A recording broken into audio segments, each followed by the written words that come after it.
my book, and I thank all you guys for coming. And without my readership, I wouldn't do very well, but I am doing very well. This is the 9th book, and Far From Home is in its 5th printing, and The Friend Time is in its 4th, and Catherine Snow is in its 3rd, and this book is in its 1st. So this is the 2nd launch. I had one in St. John's. And I'll tell you a little, I guess, about it. I remember walking down in Ibs Cove. You know where Ibs Cove is, right?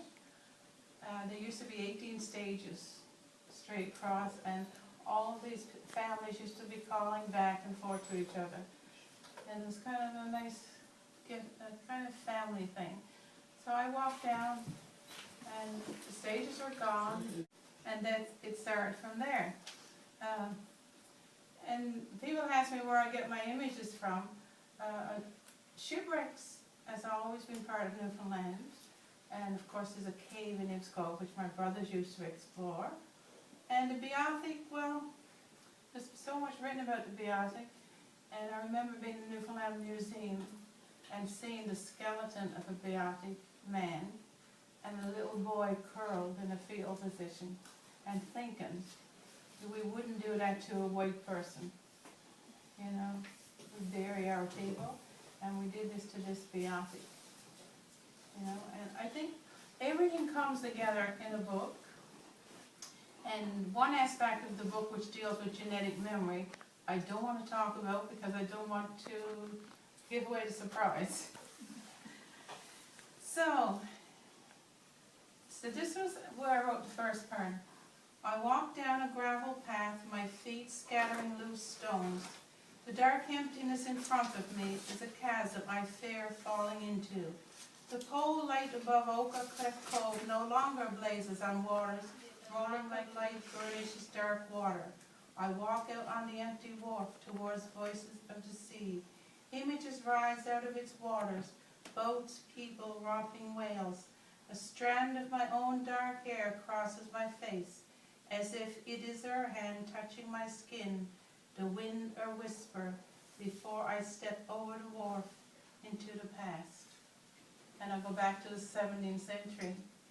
When Genevieve, she's on the ship, she's a servant, and she's been sent away from France, and she falls off the ship and she's rescued.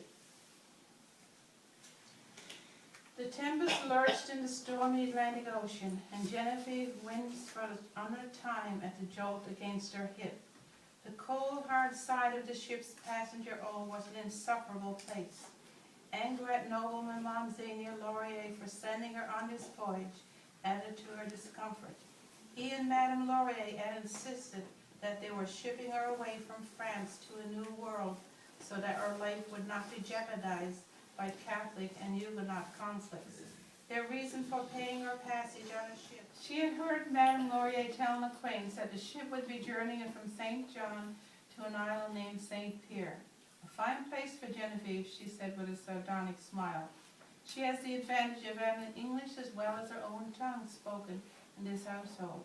There's men abounding from England and France, and hardly a woman to spare. She'll be put to full use. She had been nothing more than a scullion to them, just like her mother was before she disappeared when Genevieve was 12. It was Madame Laurier's doings that Genevieve was sent away. She had heard in the whispers of the servants that Madame believed she was growing up with a countenance too pleasing for her own good. Monseigneur Laurier was regarding her, his lingering look like a spider crawling on her scallop white skin.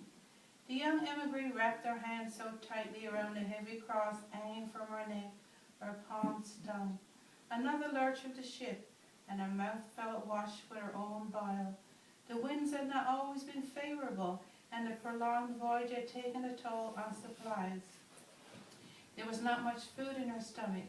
She was sick of eating burgo, made from turnips and the leaves of cabbages, carried in the hearth-filled baskets and suspended beside the topsides of the ship, so sea rime would not ruin them. Sick of the ship rolling and rocking, and the stench of bowels, slops, and vomit.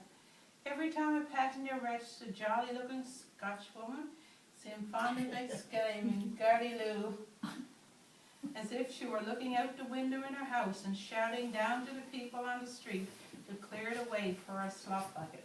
You remember those times? Oh, God, yeah. That's what you did in there. Wait. Genevieve heard and placed her hand over her mouth. I have to get on deck away from the smothering sour smell of other passages and the stench of slop pails, she thought desperately. Stumbling, she crossed over the bodies of people still asleep in the early morning and climbed the swinging rope ladder. Damp, salty hair hid her face and her whole body was caught in convulsing shivers. Her eyes half closed, she staggered towards the taffrail of the ship and retched painfully. The boat heaved, throwing her headlong over the rail into the air. She was falling, arms and legs flaying, as she hit the briny, chilly sea. The force of her fall dropping her beneath the surface. Ribbons of seaweed wrapped around her body, stinging her like wild nettles. Cold, salty water filled her mouth, choking her. Her lungs felt an explosion of pain. Voices bubble against her ears. Laughter comes muffled. A child cries. A voice calls, Elizabeth. That's where the mystery begins. Of Elizabeth and Genevieve. Thank you very much. Especially for someone who can't afford to travel. This is the best traveling you can do. Oh my gosh, yes, keeps you alert and, You travel forever. yeah. Sometimes a book haunts me. I get in bed and I thought, God, I gotta get up and read and see what the next chapter is, because I can't sleep, you know, you gotta, Well, I think Catherine Snow affected people like that.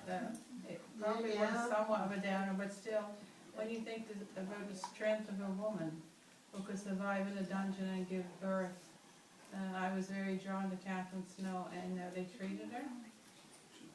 Because they had no proof that she had killed her husband, and yet they hanged her. I wonder if there's anybody else in the country that are as good as Newfoundland writers are writing about themselves and their background and getting such a grip on the yeah, reader, yeah. because, you never hear of, well, I say, grassroots from whatever other province you wanna say, writing so much about themselves, and everybody grabbing up those books because it's kind of their story, or an extension of their story too, but Newfoundlanders do it so well. Yeah, we get a lot of talent in Newfoundland, not only authors, but singers and, And it's interesting how you can tell like who's Newfoundlander and who's not. I just did an experiment with somebody, and Nellie's a co-author in Doors Healthy Jar. And I said, you can tell the people's background comes through whether you want it to or not. So I opened to it, and this person didn't know who wrote the story, right? And I read one page from Isabel's story, and one page from yours, and they knew instantly which one was Newfoundlander. And which was Isabel Brown. Was her last name Brown? Brown, yes. Yes, yeah. She was from England, oh, okay. and it doesn't take very long to see the cadence, I guess you'd say, the beat of the words, right? Yeah. The sentences and that, but not only what you say, but how you say Yeah, it. in Newfoundland, like reading a book in Newfoundland. Well, my love of poetry too, I use that in my writing, in my novels, because poetry was my first love.